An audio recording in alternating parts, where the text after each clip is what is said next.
Al-Faruqi. Siapa sih Ismail Rajil Al-Faruqi? Lahir di Jafara, Palestina 1 Januari 1921. Ia wafat pada tanggal 27 Mei 1986. Dibunuh di rumahnya di Amerika Serikat. Ia berkebangsaan Palestina dan Amerika. Ia menempuh pendidikan di BA Ilmu Sosial dan Filsafat Amerika University of Beirut dan juga MA Filsafat India University. Beliau juga menempuh pendidikan di Studi Teknologi Kristiani Harvard University dan juga PhD Filsafat Indiana University. Ia berprofesi sebagai filsuf, cendekiawan Muslim dan juga tokoh-tokoh pemikir Islam komparator dan juga penggagas Islamisasi ilmu pengetahuan dan juga dosen di berbagai universitas Amerika. Karya-karya pentingnya yaitu Islamization of Knowledge dan Cultural Atlas of Islam dan masih banyak lagi. Dan juga pemikiran filsafatnya itu yang pertama Islami ilmu pengetahuan. Ilmu modern harus berkembang berdasarkan nilai-nilai Islam, bukan sekularisme barat. Dan yang kedua itu ada tauhid sebagai dasar pemikiran. Tauhid bukan hanya akidah, tetapi cara pandang hidup yang mengatur ilmu dan juga peradaban. Yang ketiga itu kritik terhadap sekularisme. Sekularisme memisahkan agama dari kehidupan sehingga menimbulkan krisis moral. Integrasi wahyu dan akal. Wahyu dan akal. Wahyu memberi arah moral, sedangkan akal mengembangkan ilmu. Keduanya harus menyatu. Yang kelima itu hubungan agama dan budaya. Al-Faruqi mengakui bahwa budaya Islam memiliki ciri khas yang universal melampaui suku dan bangsa. Rasional, berbasis moral, terbuka kepada ilmu dan perubahan. Ia menolak budaya yang berkembang dengan prinsip tauhid, seperti kultus individu, mistisisme berlebihan dan keyakinan yang rasional. Sayyid Muhammad Naqib bin Ali bin Abdullah bin Muhsin Al-Attas was born on September the 5th, 1931 in Bogor, West Java. About 1,500 years from the time of his grandfather, the Prophet Muhammad sallallahu alaihi wasallam. Growing up between Java and Johor, between the madrasa and the English school, he spent much of his youth pondering over Malay manuscripts on religion, history and literature, as well as the Western canon. He underwent military training at Sandhurst, while observing the Islamic elements of respecting order, discipline and loyalty. The experience continues to influence some of his views and ways as a scholar of Islam and administrator. Soon, he attended University of Malaya and wrote 2 important works in his 20s. In 1959, he was selected by the Canadian government to study at the Institute of Islamic Studies at McGill University, Canada. His thesis on Nuruddin ar-Raniri puts Raniri as a Malay scholar on the same level of others of that century. He also met his wife there, Moira Maureen Latifa. Later, he was invited to pursue his doctorate at the School of Oriental and African Studies in London. Sayyid Muhammad Naqib al-Attas never regarded himself as a product of these Western institutions. Rather, he regarded the great ulama of the past, such as his own grandfather and Al-Ghazali, among others, as his true teachers. Neither marriage nor fatherhood slowed him down or distracted him from his life's purpose, to clarify truth from falsehood and uphold justice in word and deed. In the 70s, he would be the co-founder of University Kebangsaan Malaysia and became a leading voice in Malaysia's intellectual and nation-building discourse. By now, this path became a full-time vocation, a sacred trust, to continue and revive the efforts of earlier luminaries. His experiences engaging with Muslims worldwide also led to one of his great works, Islam and Secularism.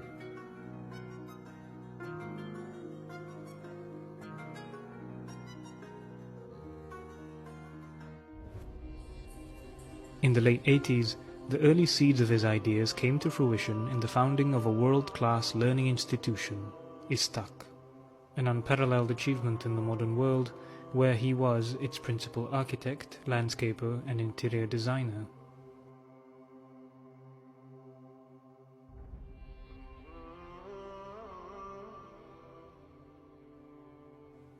Sayyid Muhammad Naqib al-Attas wrote some of the most important works of our times, on our history, on ourself, and our existence.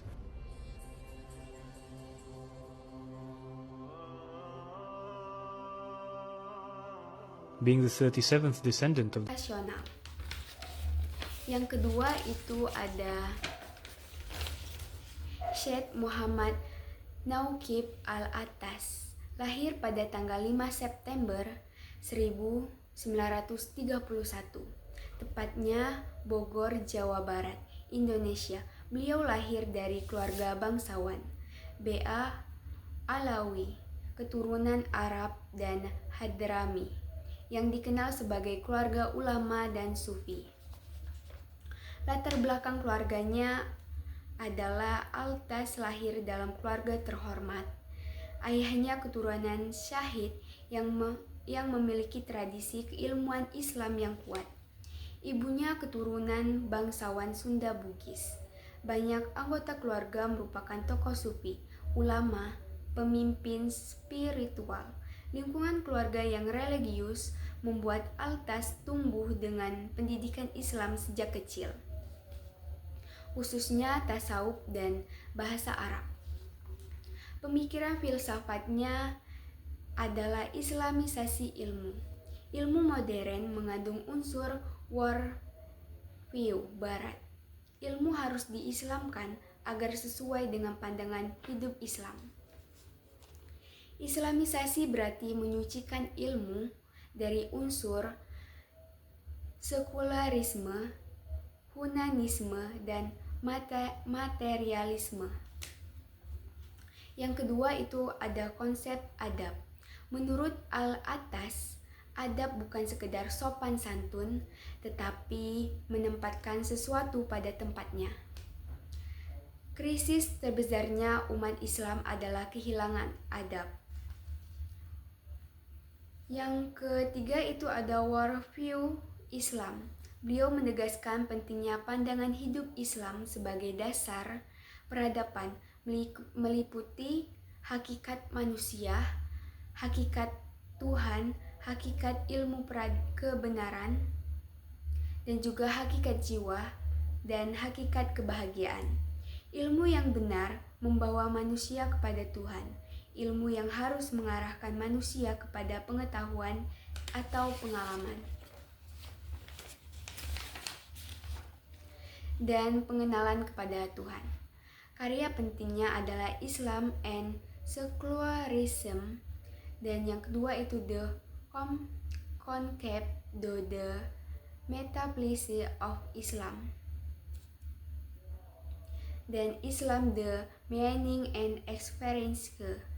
Pengaruh pemikiran Al-Attas sangat berpengaruh di Malaysia, Indonesia, dunia Islam, dan dunia akademik, filsafat, dan pendidikan. Ibnu Miskawai nama lengkapnya adalah Abu Ali Ahmad Ibnu Muhammad Ibnu Yakub Ibnu Miskawai.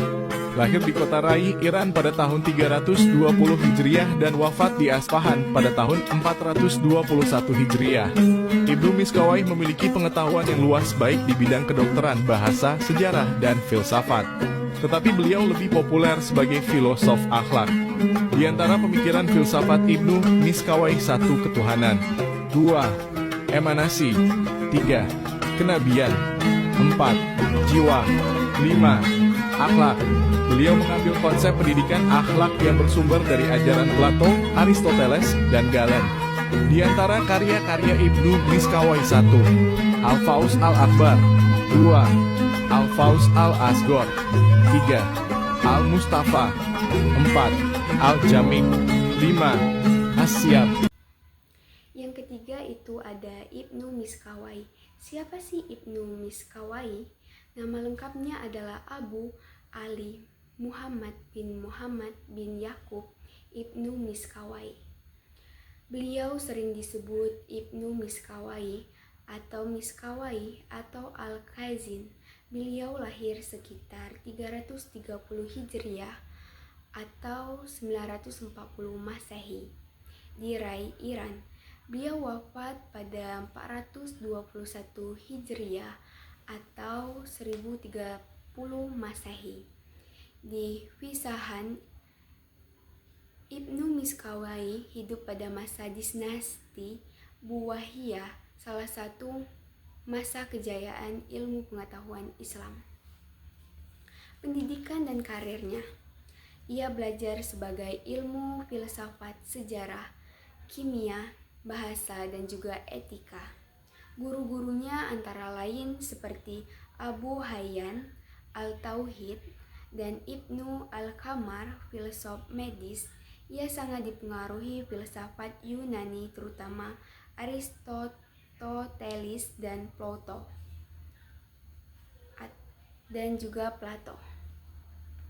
Karir pentingnya adalah pernah menjadi pustakawan Kazin untuk Ibnu Al-Hamid, seorang menteri negara Buwayyah, dan juga pernah menjadi ahli sejarah, filsuf, dan juga etikus terkenal pada zamannya.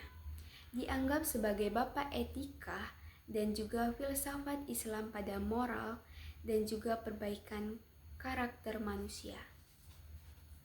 Pemikiran filsafat, etika, akhlak manusia bisa dibentuk dan dilatih. Tidak ada manusia yang buruk sejak lahir. Karakter menurut dari kebiasaan masing-masing.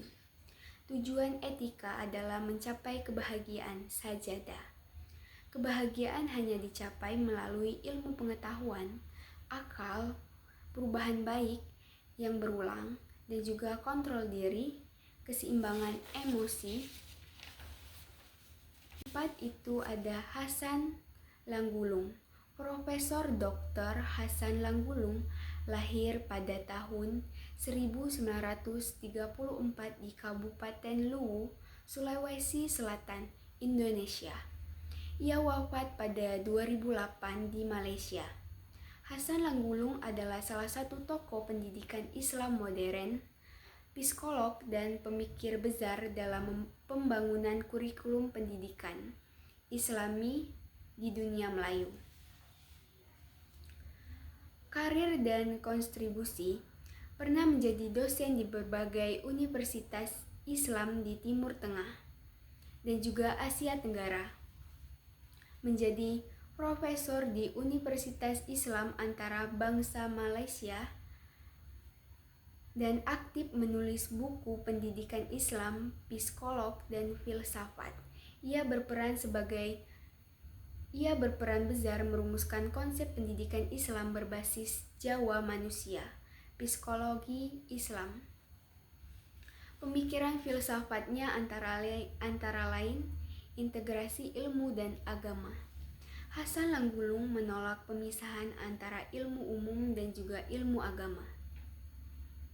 Menurutnya, keduanya harus menyatu, integrat, karena semua ilmu berasal dari Allah dan harus membawa manusia kepada kemajuan serta moral yang benar. Yang kedua itu konsep manusia sebagai makhluk spiritual, psikologis. Ia menggambarkan manusia sebagai makhluk yang memiliki jasmani, akal, dan juga jiwa dan ruh, emosi, dan moral. Pendidikan sebagai pembentukan kepribadian. Tujuannya pendidikan Islam adalah membentuk kepribadian mulia, karakter baik, keseimbangan intelektual, spiritual, sosial, dan juga emosional. Pendidikan tidak hanya mentransfer pengetahuan, tetapi membentuk manusia untuk insan kamil. Yang keempat itu pentingnya psikologi dalam pendidikan Islam. Memahami psikologi anak itu wajib. Guru harus mengetahui bakat, minat, dan kondisi mental peserta didik. Kesehatan mental menentukan keberhasilan pelajar. Konsep kesehatan mental Islam. Menurut Hasan Langgulung, kesehatan mental, hati yang tenang, akal yang jernih, dekat dengan Allah. Gangguan mental terjadi ketika manusia jauh dari nilai agama dan kehilangan arah hidup. Ia menekankan melalui zikir, ibadah, dan juga pembentukan karakter. Lingkungan yang mengandung pembaruan kurikulum pendidikan Islam, integrasi ilmu modern dan juga fikih, kecerdasan emosional dan juga spiritual, adab dan nilai yang ditanamkan, disiplin ilmu yang seimbang, tauhid sebagai pusat, masyarakat dan pendidikan, keluarga, masyarakat, pemerintah, semua harus bersinergi. Yang kelima itu ada Ibnu Khaldun. Siapa sih Ibnu Khaldun? Yang bernama lengkap Abu Zaid Ahmad Al-Rahman Ibnu Muhammad Ibnu Khaldun Al-Hadarami, lahir pada 1 Ramadan 732 Hijriah atau 27 Mei 1332 Masehi di Tutis, Afrika Utara, wafat pada 808 Hijriah atau 1406 Masehi di Kairo, Mesir.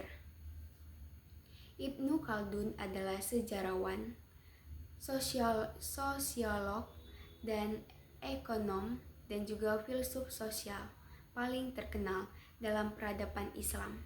Banyak sarjana modern menganggapnya sebagai pelopor sosiologi, ilmu sejarah modern, dan juga filsafat peradaban.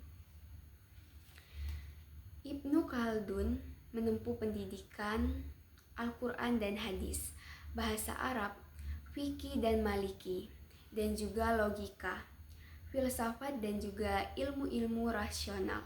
Guru-gurunya berasal dari Tunisia dan juga Andalusia.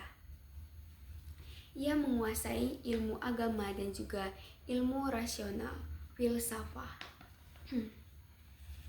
Pemikiran filsafat Ibnu Khaldun yang pertama itu adalah teori asabiyah, solidaritas sosial. Konsep paling terkenal asabiyah, kekuatan solidaritas, persatuan dan juga loyalitas dalam kelompok masyarakat atau bangsa yang kuat karena asabiyah kuat.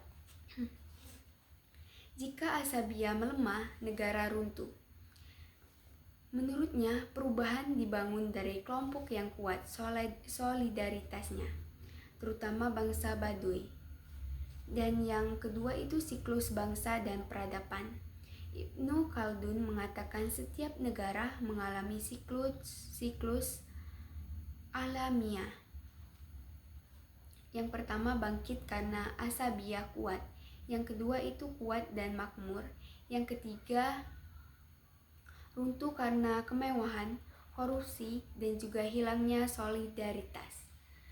Mirip seperti teori modern siklus sejarah yang kini dipakai dalam sosiologi dan juga ilmu politik. Yang ketiga itu filsafat sejarah. Ibnu Khaldun menjelaskan bahwa sejarah bukan cerita, tetapi hasil sebab akibat. Mempunyai pola, bisa dianalisis secara ilmiah, dipengaruhi ekonomi, lingkungan, dan juga politik dan juga budaya. Ia adalah orang pertama yang melihat sejarah sebagai ilmu imrah, bukan hikayat. Yang keempat itu teori masyarakat dan sosiologi. Ibnu Khaldun dikenal sebagai bapak sosiologi. Menurutnya masyarakat terbentuk karena kebutuhan hidup. Manusia tidak bisa hidup sendiri, tetapi hubungan sosial muncul karena kerjasama. Negara terbentuk untuk menjaga ketertiban dan juga keadilan. Yang kelima, ekonomi dan juga tenaga kerja.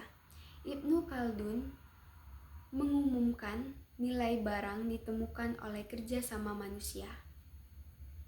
Pajak terlalu tinggi itu dapat menghancurkan sebuah negara. Produksi meningkat jika masyarakat hidup disiplin dan juga teratur. Ini mirip teori ekonomi modern. Pendidikan dan perkembangan manusia. Menurut Ibnu Khaldun, pendidikan berlangsung bertahap.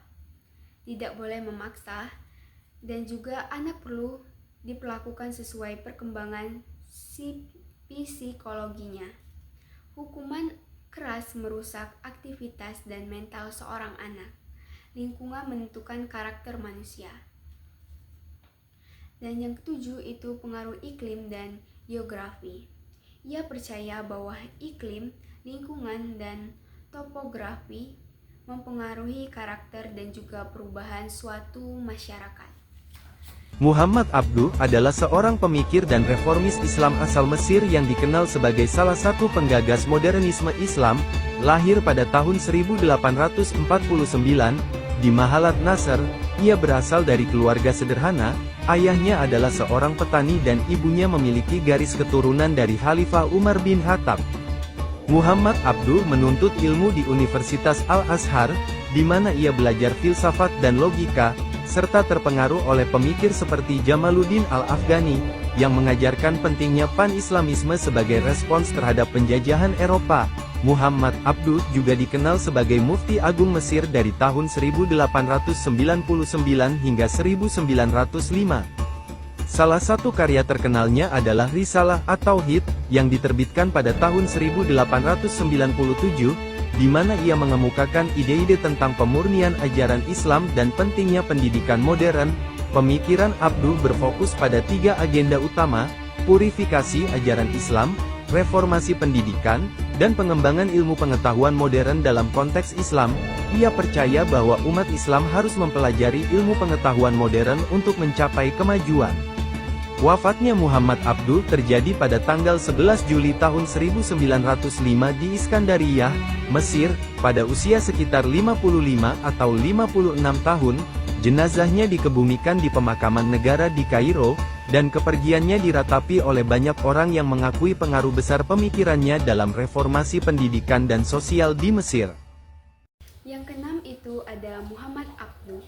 Muhammad Abduh bin Hasan Khairullah lahir pada tahun 849 Masehi di desa Mahilat Nasar, daerah Garbia, Mesir. Beliau wafat pada tahun 905 di Mesir. Muhammad Abduh adalah ulama, reformis, mufasir, dan juga pemikir modern yang sangat berpengaruh dalam dunia Islam. Ia dikenal sebagai tokoh pembaru modernis yang ingin menghidupkan kembali kejayaan umat Islam melalui pendidikan, akal, dan juga moral. Latar belakang pendidikannya: belajar Al-Quran sejak kecil. Saat remaja masuk ke Al-Azhar Mesir, pusat ilmu pengetahuan Islam. Dan juga belajar logika, filsafat, tafsir, hadis, dan juga pemikiran modern. Guru yang sangat mempengaruhi Abduh adalah Jamaluddin Al-Afghani, tokoh pembaruan politik dan juga pemikir rasional. Dari Al-Ghani, Abduh belajar ide-ide reformasi, kebebasan berpikir, dan juga perlawanan terhadap kolonialisme. Dan juga karya-karya penting Muhammad Abduh, yang pertama itu tafsir Al-Manar bersama Rashid Ridha, dan yang kedua ada Risalah Al-Tauhid, Risalah Tauhid. Yang ketiga artikel dan juga tulisan reformasi dan majalah Al-Urwah dan juga Al-Mutka. Yang 4, tulisan tentang pendidikan, politik, sosial, dan juga moral. Pemikiran filsafat Abdu, yang pertama, Islam harus dipahami dengan akal, bukan hanya tradisi. Yang kedua itu umat Islam harus membuka ijtihad, bukan taklid buta. Yang ketiga, pendidikan modern, ilmu agama harus berjalan bersamaan. Dan yang keempat, tafsir Al-Quran harus rasional dan relevan untuk zaman. Yang kelima, perubahan sosial politik perlu dilakukan demi kemajuan umat. Dan yang keenam, syariat adalah untuk kemaslahatan, bukan beban.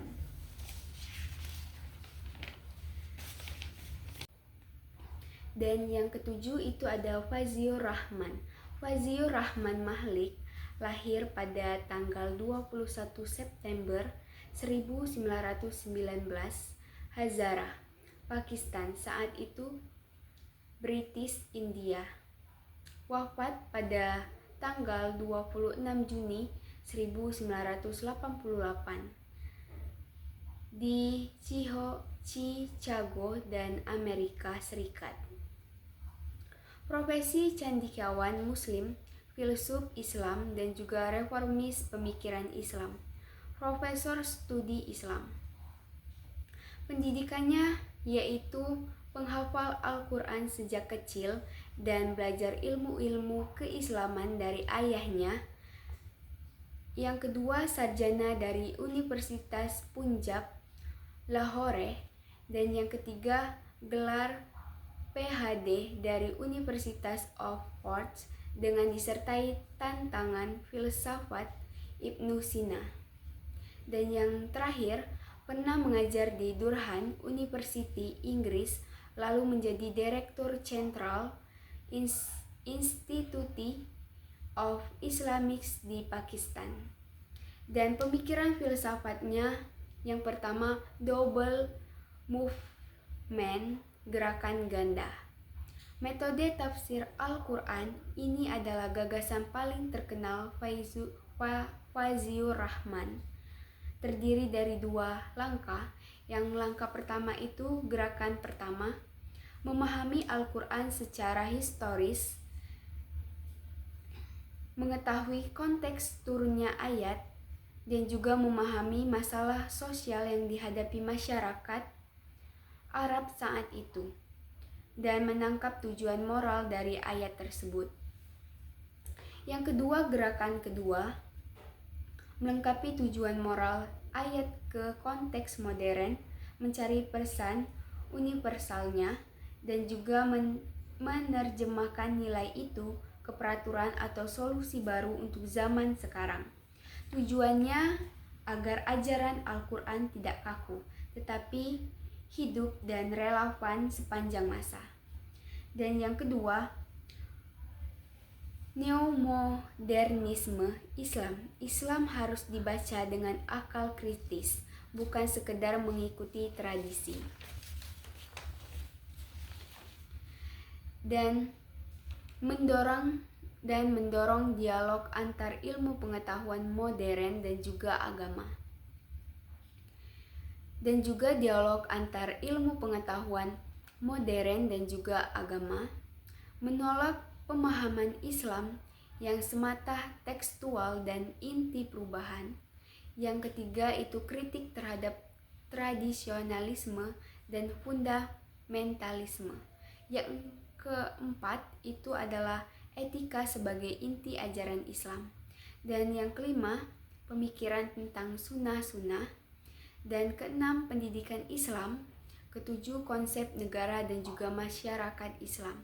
Islam mengajarkan nilai dan tujuan moral negara. Negara Islam adalah negara yang menekankan keadilan, amanah, kemanusiaan, dan juga kesejahteraan. Tahukah kamu siapa ilmuwan Muslim yang dijuluki Hujatul Islam? Dialah Imam Al-Ghazali, ulama besar kelahiran Persia tahun 1058 Masehi.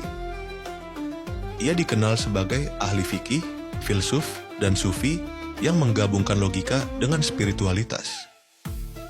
Salah satu gurunya yang terkenal adalah Imam Al-Juwaini, seorang cendekiawan besar di bidang usul fikih. Dari beliaulah Al-Ghazali mewarisi kekuatan berpikir logis dan mendalam. Karya terkenalnya Ihya Ulumuddin menjadi rujukan utama dalam ilmu tasawuf, akhlak, hingga pendidikan. Ia juga menulis buku Tahafut Al-Falasifah yang mengkritik para filsuf dan menegaskan bahwa akal punya batas dibanding wahyu. Imam Al-Ghazali pernah meninggalkan jabatan dan popularitas demi menyepi, mencari hakikat kebenaran dan membersihkan hati.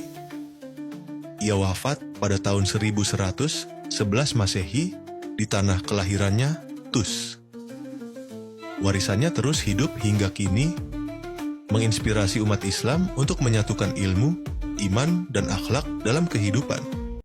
Yang terakhir itu ada Imam Al-Ghazali atau Abu Ahmad Muhammad bin Muhammad Al-Ghazali At-Tusi Asy-Syafil, lahir pada tahun 1058 Masehi atau 450 Hijriah di Tus, Iran sekarang.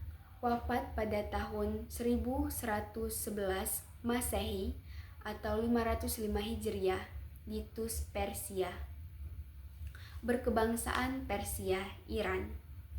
Belajar di Madrasah Nizamiyah. Guru terkenal Imam Al-Juwaini. Pekerjaannya adalah ulama, filsuf, sufi, dan guru besar Madrasah Nizamiyah. Karya terkenalnya adalah Ihya Ulum Al-Din, kebangkitan ilmu-ilmu agama.